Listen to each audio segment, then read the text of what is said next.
So I'm Andrew Bacevich, and I used to be in the Army, and my voice projects. I'm the president of the Quincy Institute for Responsible Statecraft. On behalf of Suzanne DiMaggio, our chair, and our entire team, I welcome you to this launch event. Now, to add to the burgeoning ranks of think tanks in this city may strike some as gratuitous.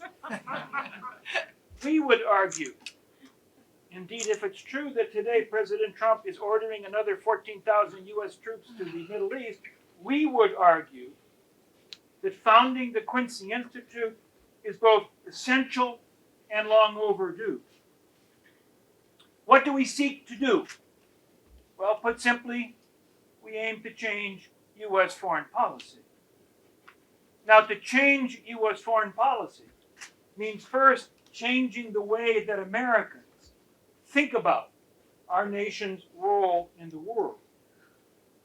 Since the end of the Cold War, the foreign policy establishment in this city has defined that role chiefly in terms of amassing and putting to use military power. We believe that this approach has not served our nation well. And so we intend to promote an alternative approach based on some very specific principles: realism, restraint, prudence, and pragmatism. Now, critics will charge that we are isolationists. We are not. You saw that expressed on the video. We believe in comprehensive engagement with the rest of the world, engagement directed at advancing the cause of peace. In other words, active and creative diplomacy. Critics will say that we are anti-military. We are not. We cherish our soldiers and wish to shield them from the abuse to which they have been subjected over the past couple of decades as a result of ill-advised and mismanaged military campaigns.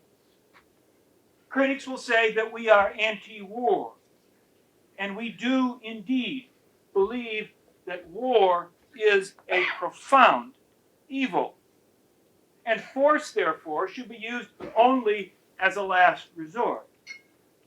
But we are not pacifists. Changing the way Americans think about their role in the world, our role in the world, is a mammoth undertaking. Not the work of a year or 2 years, but of a decade, perhaps multiple decades. So we are, this evening, embarking upon what is likely to be a long journey. Yet the circumstances for starting could hardly be more propitious. We thank those whose generosity has brought us to this moment.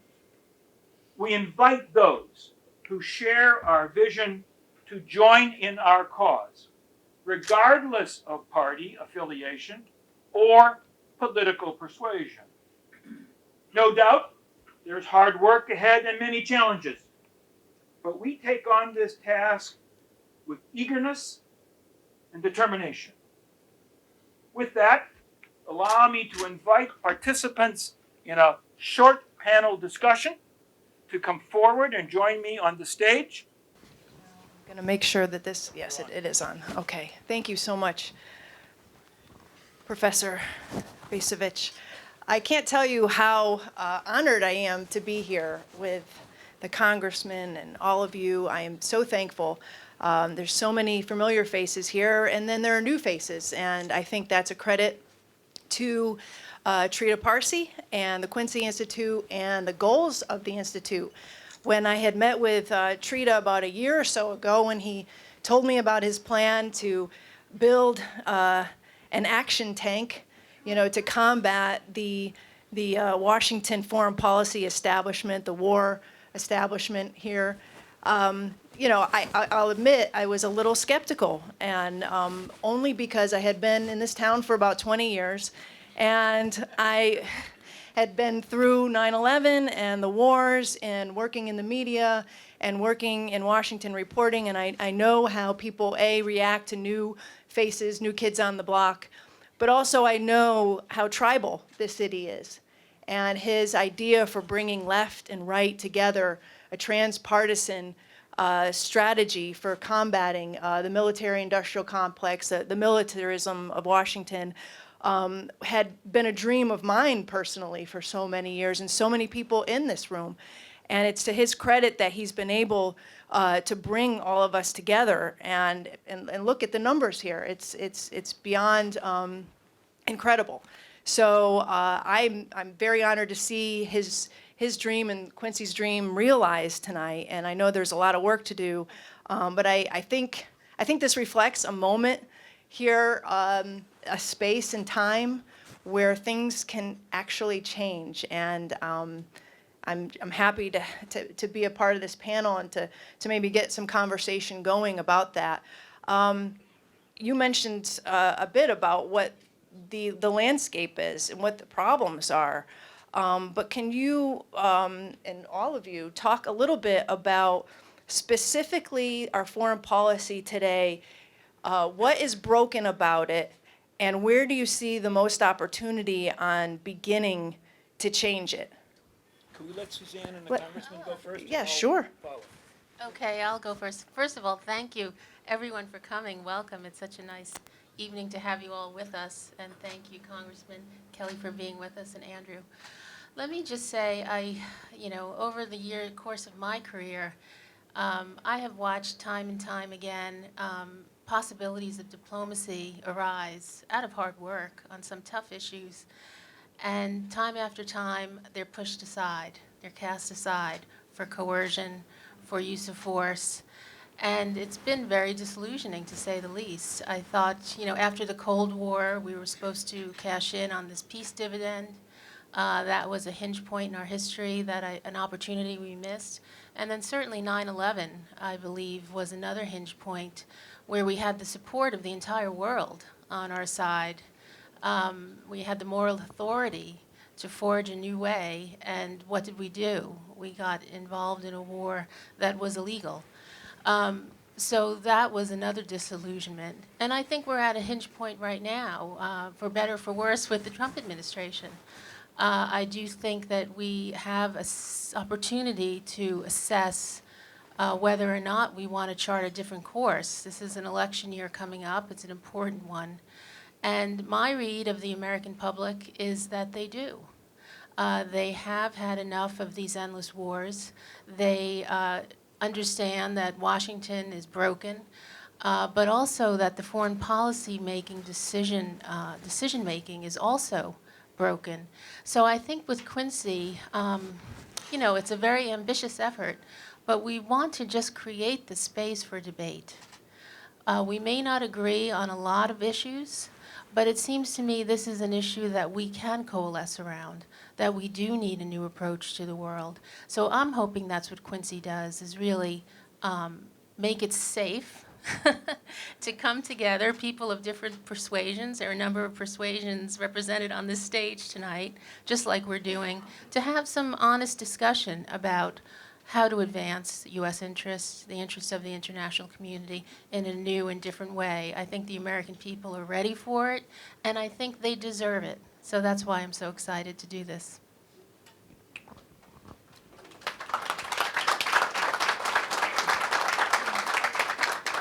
Well, first of all, congratulations to the Quincy Institute on a fantastic launch. At a time where Congress is about as polarized as you can imagine, it's nice to have a transpartisan effort on thinking about American foreign policy. And one area that Congress actually is not as polarized is on having greater military restraint and recognizing the need to stop endless wars. I've worked with Congressman Matt Gaetz, Congressman Mark Meadows, Congressman Andy Briggs on issues of stopping war. In fact, one of my friends saw the president in his box at the baseball game, and they said, well, there are all your friends on the war effort, and you weren't there. And I said, well, when it comes to stopping endless war, there is actually a emerging coalition on some issues, not in complete agreement, between progressives and some of the members in the Freedom Caucus. I would say that there are two things that are fundamentally broken. You have a disconnect, in my view, between what the American public wants and what the president ends up doing. You had a president who campaigned on ending endless wars, and I think got a fair amount of traction because of that, and just today then announces that we're going to send 14,000 troops into the Middle East.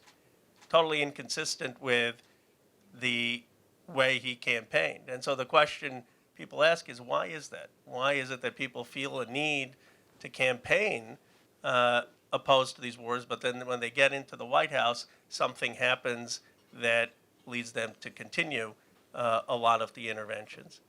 And the second thing that I think is broken is an insufficient attention on what it's really going to take to lead the 21st century.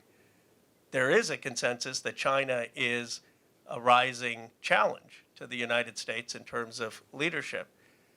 But China hasn't been in a war since 1979. We've been in 40 conflicts. Now, my view is that we ought to win in artificial intelligence, in quantum computing, in the technologies of the future. In the Cold War, we were spending 3% of our GDP on science and technology, and we had a policy of talent acquisition from around the world, and that's how we won. And I don't think we have a forward-looking vision for what it's really going to take to lead economically, technologically, again, over China. And I rather that we have that kind of strategy than engage in these wars that aren't, in my view, advancing our national security interests. Well, Congressman, I'd like to thank you because I know that you've been on the forefront of efforts to get the U.S. out of the war in Yemen. And you were successful last spring, I believe, with the House passed a bill, which the president ended up vetoing. But I know that there was a lot of hard work on your part, but also your efforts to take back the war powers, Congress's War Powers Authority. I know you've been working very hard and across the aisle on that, so we really appreciate it. Professor, I'd like to talk to you and move on from the point that you made about this disconnect, about these politicians who say one thing when they're on the campaign trail, and then they get to Washington and it seems like they get sucked into the blob. All of these special interests that are hovering, working, sustaining the military-industrial complex, it seems to take them over, brainwash, Borg them. How can the Quincy Institute combat that? How do you envision this think tank and having an effect?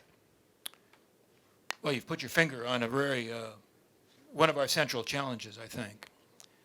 And how to address it, I think, is by presenting the facts, arguing the case that our propensity for war has been foolhardy and has indeed done great damage to our country. One of the things that I'm struck by is the facts that are known but don't seem to resonate.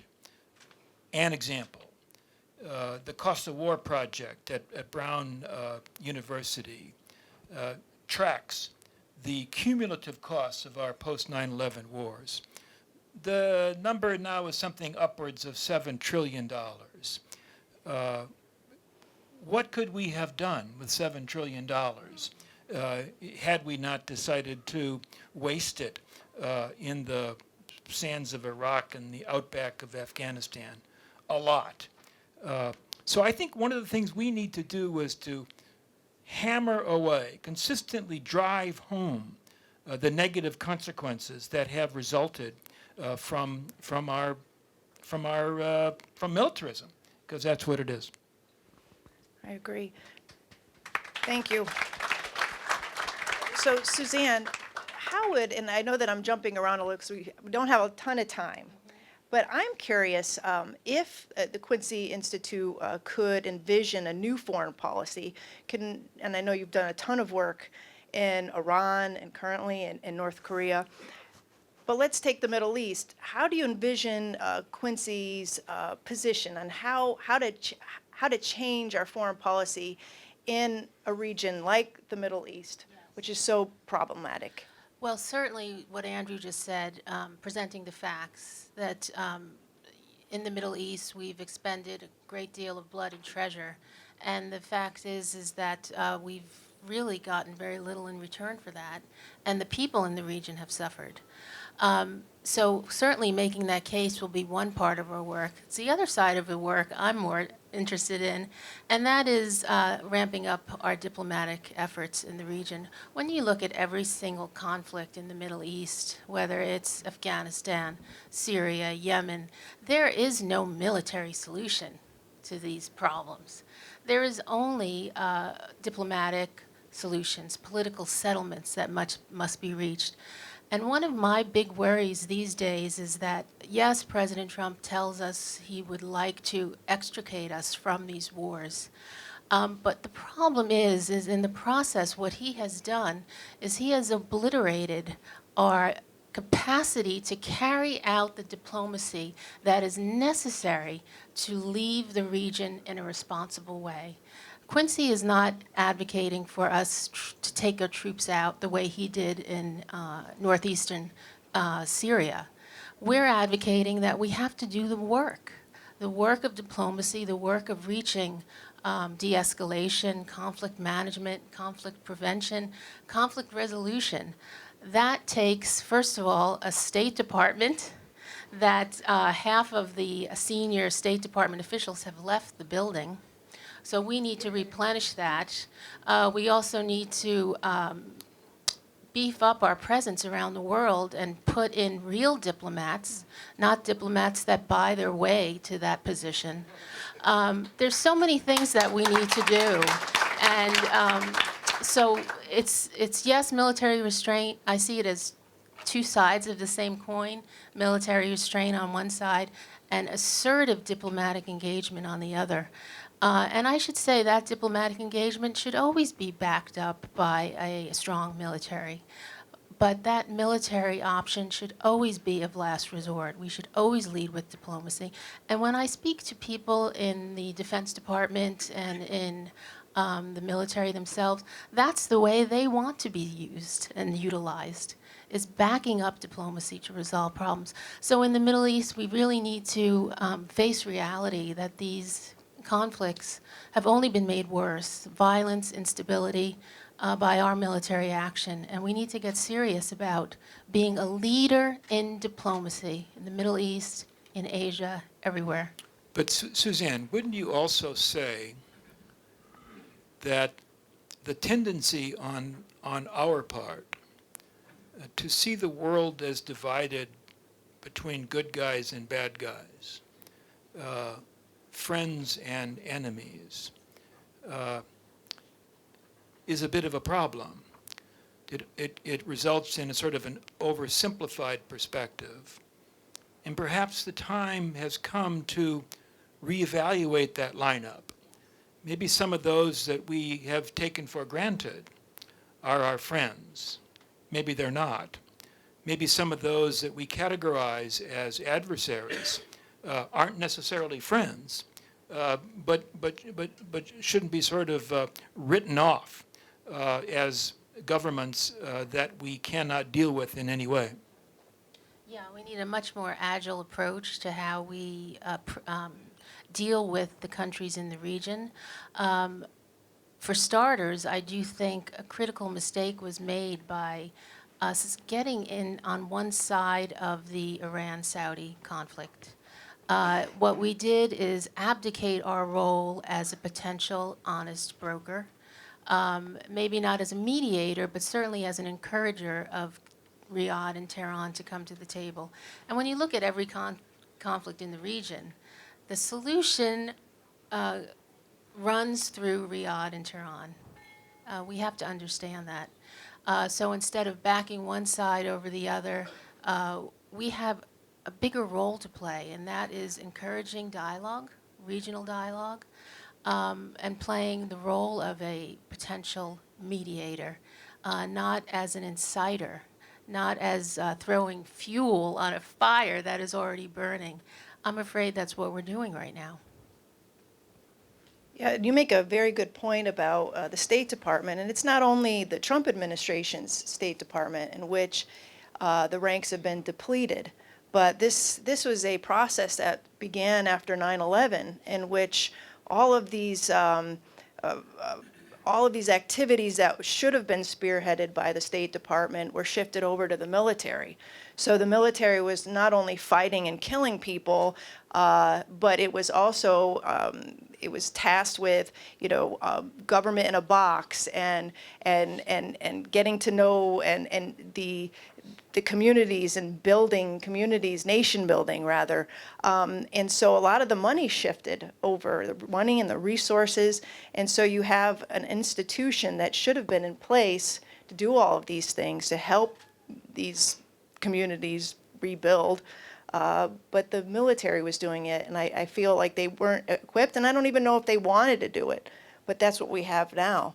But that also goes back to the question about who are the people who are in places of authority and stature and influence in Washington that are helping members of Congress make decisions about policy and bring to attention some of these issues. I know there's been an ongoing debate, and we had this recently at our foreign policy conference about how to get people like us into places in Washington where we're making a difference and we have access, whether it be to members of Congress or the White House. And it's been frustrating because it seems like all the people who are spreading the influence are pro-military, pro-interventionist, supporting that military footprint expanding. How do you perceive like Quincy making a difference in terms of making those connections on the Hill and elsewhere? Well, they'll have an influence with me. There are. I think that the Yemen effort was an example. I see Stephen Miles here, and the Win Without War, and a lot of groups that helped mobilize, both with Democrats and Republicans, to get the War Powers Resolution passed through the House and the Senate. And now we have an amendment that would stop spare parts going to the Saudis if they would be used to bomb Yemen, which would ground their Air Force, and that has a very good chance of getting through the National Defense Authorization and having the president sign it. So I think that can have an impact, but I believe what's also important is to shape the conversation in the media. So members of Congress, as you can imagine, are sensitive to public opinion, and when you have op-ed after op-ed in the New York Times or the Washington Post or someone on CNN or MSNBC taking a particular point of view and ascribing military restraint to isolationism or to weakness, then that can shape the collective thinking. And so having people prominently on the editorial pages, prominently on cable news, prominently speaking out to create an alternative narrative, I think is as important as meeting with members of Congress. The final point I'd make is that in the famous John Quincy Adams passage of not going out to seek monsters to destroy, before that he talks about how America should offer its prayers, its hopes, its benedictions. So John Quincy Adams wasn't a cultural relativist. He believed in American exceptional values. I mean, we're a nation of entrepreneurship. We're a nation, in my view, the only nation working towards becoming arguably a first multicultural democracy in human history. We're a nation that has extraordinary research universities. And I think what we have to figure out is how do we export those values in ways that aren't tied to military interventionism and not get boxed into saying that military restraint is about isolationism. And I think John Quincy Adams was brilliant at how he tried to grapple with that challenge. Do you get the sense from your constituents and hearing from Americans in general that they're tired of war and that perhaps this is the disconnect that you're getting where politicians have to go out and say one thing and then come back and they do another when they get in Washington? Is it because at this moment in time, Americans are ready for change, foreign policy-wise? I do believe they're ready for change, and you hear that not just in my district, which is a liberal district, but if you talk to some of the conservative members of Congress, they would tell you they hear the same thing. But what happens, in my view, is when you have a president, you have people go to the president, him or her, and say, you know, Mr. President, if you do this, there could be a terrorist attack in our country, and you don't want to be the president who could possibly be blamed for some attack on our country. And there is, I mean, I've seen some of the briefings, not classified, just when they come into your office, and there is a culture of fear. And I think that that is partly what we have to overcome. And in some places, in Afghanistan, I mean, there is no good solution. But the reality is, since we had the last escalation of troops, the Taliban controls more territory than they did prior to the escalation, both with the escalation in the Obama and Trump administrations. And so how do we have a conversation about something not being a good solution, but sending more troops being worse? And I think that's something the Quincy Institute has to figure out. Yeah, I mean, on that note, I mean, it's all well and good to talk about Americans being tired of war, wary of war, but one attack, you know, one escalation, one incident, does that throw everything into a tailspin? And how does Quincy react in a situation like that when it's really, when you're really countering this fear narrative that you know will come up? Well, I know what I'm going to do. I'm going to call Suzanne and tell her she needs to figure this out.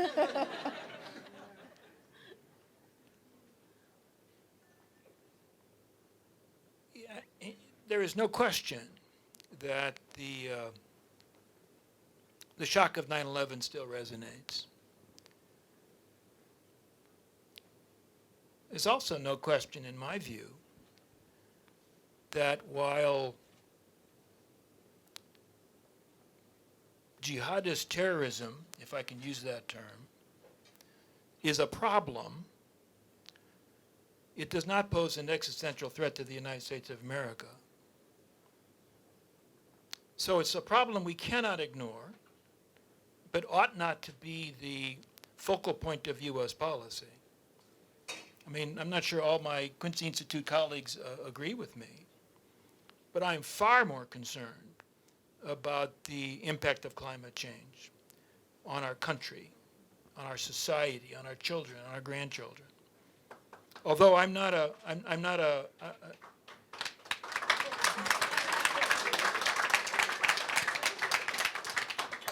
don't for a second think that a war with China is inevitable. Indeed, it must be avoided. I also believe that managing the transition of power relationships in East Asia, which doesn't simply involve China, is a massively complex problem that requires very careful attention on our part and is more important to the well-being of our country than indeed terrorism. And I guess the last point would be that because of our wrong-headed response to 9/11, declaring a global war, we've made matters worse. And it will only be when we recognize, when I say we, I don't mean just people like me, I mean that the foreign policy establishment acknowledges the magnitude of our error after 9/11 in declaring that global war.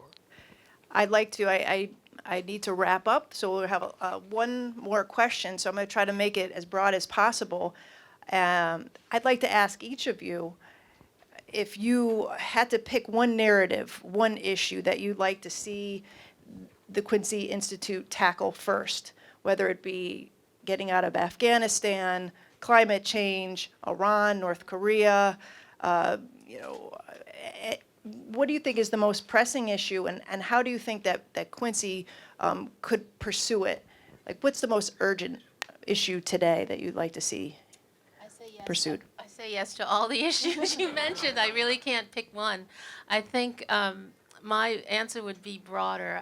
Of course, I see us hurtling towards a new Cold War with China. That certainly worries me. That's an unnecessary Cold War that will mire us in issues probably for decades if we go to that. So, of course, I'm very focused on what's happening with North Korea and Iran, so I would put that up there too. But I think, Andrew did hit the nail on the head. I think using the global war on terror as the organizing principle of our foreign policy making over these past couple of decades, if we can make a dent in moving us away from that, I would really retire a happy woman. Congressman, I don't want to put you on the spot because you're not advocating for Quincy, but in terms of the issues that you think that are most salient, right, and or urgent right now. I believe the biggest challenge is to articulate a positive vision for a foreign policy as an alternative to military interventionism. I think there is a growing consensus that the war in Iraq was a mistake. There is a growing consensus that we've been in Afghanistan too long. But the questions that need to be answered is, okay, once we withdraw from Afghanistan, how do we withdraw and how do we assure people we can still maximize our safety? How should we have withdrawn from Syria while not having the Kurds feel abandoned? How should we be engaging with China in the 21st century while maintaining American leadership? How should we be engaging on climate change? I think the critique of foreign policy is fairly effective, but there hasn't been a sufficient vision for what the alternative will look like. And Americans tend to vote for inspiration, for aspiration. We need to have something that people will be drawn to. Thank you. So I get the last word. You get to mop up. So our team, members of our team, will tell you that whenever Suzanne says something, I respond by saying, I agree with Suzanne. He does, he really does. And I do tonight. But I will add, I agree with the congressman as well. And me too. All right. Well, thank you very much. I have about 15 more questions that I would like to bring up, but I can't. We'll do So this again. we'll have to do this again because there's so much to talk about. But I'm very excited that we've started this discussion. And so I'm going to end the formal portion of our program here. And please continue to mingle, drink, eat, and have fun. Meet new people.